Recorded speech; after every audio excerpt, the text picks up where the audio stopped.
इंसान की जिंदगी का सबसे बड़ा धोखा, सबसे बड़ी डिल्यूजन और सबसे अजीम तरीन गरर यह है कि वो समझता है कि उसकी जिस्मानी नीड्स जो हैं, जो उसकी जिस्म की ज़रूरियात हैं, खुराक है, उसकी ज़ाहरी ज़रूरियात हैं, कपड़े हैं, घर है, रोटी है, कपड़ा है, मकान है, लोग हैं, सोसाइटी हैं, ये उसकी रूहानी ज़रूरत से ज़्यादा है। हम इस बात के मुनकिर नहीं, या दीन इस्लाम इस बात का मुनकिर नहीं कि इंसान की रिज्क जो है, उसकी ज़रूरत, उसकी जिस्म की ज़रूरत, उसकी नशोनमा और उसकी तहसीन और उसकी तकमील, उसका दिफा और उसका जमाल, इसको एक्चुअलाइज करना और इसको पाए तकमील तक पहुंचाना उसकी बुनियादी और बेसिक नीड है और उसके राइट्स भी हैं। मगर रूहानी ज़रूरत को, इंसान की क़ल्बी इत्मीनान को, उसके रूहानी सुकून को, जिसका ताल्लुक उसकी ज़हनी करार के साथ है, ज़हनी राहत के साथ है, क़ल्बी सुकून के साथ है, इसको माइनस करके या इसकी नफ़ी करके इंसान नहीं रहता, तो इंसान सुकून में कैसे आएगा। अल्लाह ताला उन लोगों के बारे में जो रूहानियत को माइनस करके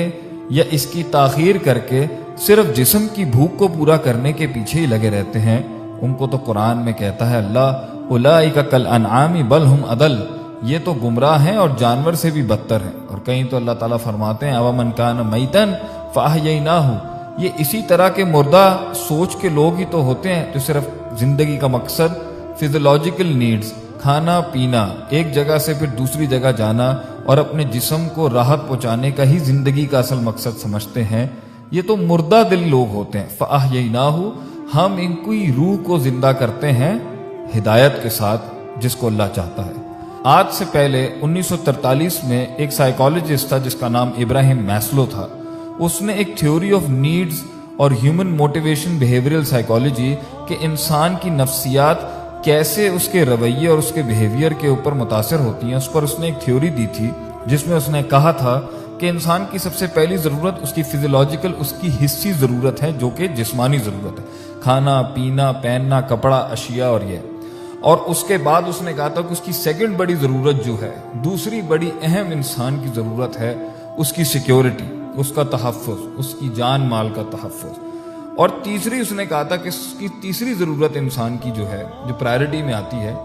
वो है उसका सोशल सर्कल, उसकी बिलोंगिंग, कि वो कौन है, वो कहाँ बिलोंग करता है, उसका कबीला क्या है, उसकी ज़ात क्या है, उसकी मतलब लोग क्या है, उसका सोशल स्टैचर क्या है, उसका सोशल बिलोंगिंग क्या है, माशरा जिसे हम कहते हैं। और इसके बाद वो कहता है कि इंसान की पहले ज़ाती ज़रूरियात हैं, फिर उसके बाद उसकी तहफ़्फ़ुज़ और जिस्म की सिक्योरिटी है, फिर उसके बाद लोग हैं, फिर उसके बाद रिलीजन है, मतलब दीन है, और फिर सेल्फ एक्चुअलाइजेशन, इंसान अपनी हकीकत के कमाल के दर्जे तक पहुंच जाता है। इसका एक लिहाज से तो इस एस्पेक्ट को देखा जा सकता है कि इंसान के रिज़्क़ की ज़रूरत है, खाएगा पिएगा, नहीं तो जिंदा कैसे रहेगा।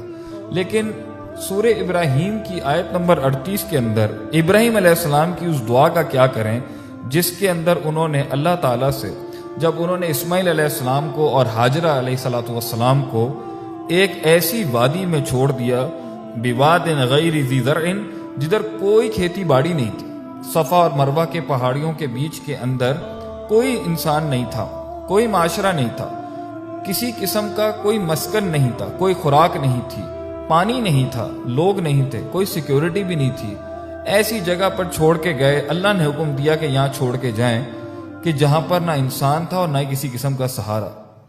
तो उस वक़्त आपने अल्लाह से एक दुआ की, ऐसे आलम के अंदर जहां इंसान को पता है कि मेरे बीवी बच्चे, ना उनके पास कोई लोग हैं, ना तहफ़्फ़ुज़ है, ये सारी हायरार्की और नीड्स जो मैस्लो ने कही कि पहले जिस्म की ज़रूरत है, फिर जिस्म को तहफ़्फ़ुज़ चाहिए, फिर उसके बाद उसको माशरत चाहिए, और फिर कहीं जाके उसको दीन और स्पिरिचुअलिटी और रूहानियत चाहिए। तो इब्राहीम अलैहिस्सलाम की इस दुआ से अंबिया और इस दुनिया की बड़ी बड़ी बुजुर्ग हस्तियां जो गुजरी हैं, जिन्होंने दीन की खिदमत की और असल में इंसानियत को मकसद समझाया और उसको कमाल तक पहुंचाया अपनी परफॉर्मेंसेज और अपने अमल, अपने तज़क्कुर, अपने तफक्कुर, अपने तदब्बुर से, वो फरमाते हैं, अल्लाह ताला फरमाते हैं कुरान के अंदर उनकी दुआ, रब्बना लियुकीमुस्सलात, आपने पहली चीज जिसका कहा, या अल्लाह मैं तुझसे दुआ करता हूँ यहां पर मेरे घर वालों को तू नमाज पढ़ने वाला बना। रब्बना इन्नी अस्कनतु मिन ज़ुर्रियती, اے اللہ میں اپنی اولاد کو، اپنی ذریت کو، اپنی بال بچوں کو یہاں پہ چھوڑ کے جا رہا ہوں، بواد غیر ذی زرع، ایک ایسی وادی میں جہاں پر کچھ نہیں اگتا، عند بیتک المحرم، تیرے بیت محرم کے پاس، ربنا لیقیموا الصلاۃ، کیا کام کریں وہ؟ تاکہ وہ نماز قائم کرے، اسپرچویلٹی، دین، تعلق باللہ، اقم الصلاۃ لذکری، نماز کو قائم کرنا اللہ کی یاد کے لیے، اسپرچول نیڈز، ریلیجیس نیڈز، اللہ سے قرب پہلے لائیں وہ، فاجعل افئدۃ من الناس تہوی الیہم، اور پھر تو لوگوں کے دلوں کو ان کی طرف مائل کر دے، معاشرت، یہاں پر مکہ بننا تھا اور پھر یہاں حج کا سیزن آنا تھا، اور پھر دیکھیں پوری دنیا سے لوگ آج اس جگہ پر آتے ہیں۔ دوسری چیز جو آپ نے ڈیمانڈ کی اللہ کہ اگر دین ہے، روحانیت ہے، تیرے سے تعلق ہے، تیرے سے قرب ہے، زندگی کا مقصد ہے، آخرت ہے، جنت ہے، جہنم کا کانسیپٹ ہے، نبیوں کی معرفت ہے، تیری معرفت ہے، تیری عبادت کی معرفت ہے، تو انہیں معاشرت بھی دے۔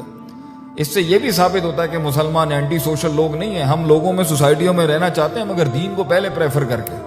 روحانیت کو پہلے پریفر کر کے، ڈیوائن کانسیپٹس کو پہلے پریفر کر کے۔ پھر دوسری چیز مانگی، وہ تھی کیا؟ یا اللہ ان کو معاشرت بھی دیں گے، انسان جو ہے وہ اکیلا اس دنیا میں تنہا زندگی نہیں گزار سکتا۔ وَارْزُقْهُم مِّنَ الثَّمَرَاتِ، اور پھر تیسرے لیول پہ جا کے آپ نے کہا یا اللہ ان کو ثمرات، رزق اور کھانے پینے کی اشیاء بھی عطا فرما یہاں پر، کیونکہ انہوں نے زندہ رہنا ہے، لعلہم یشکرون، تاکہ تیری یہ ساری نعمتوں کا وہ شکر ادا کریں۔ اللہ کے نبی ابراہیم علیہ الصلوۃ والسلام کی اس دعا سے پتہ چلتا ہے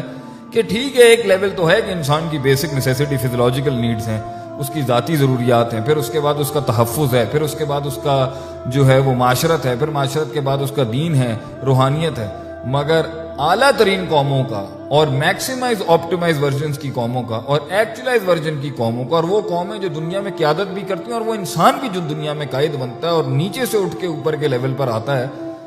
اس کی پہلی ضرورت روحانی ضرورت ہوتی ہے، پھر معاشرت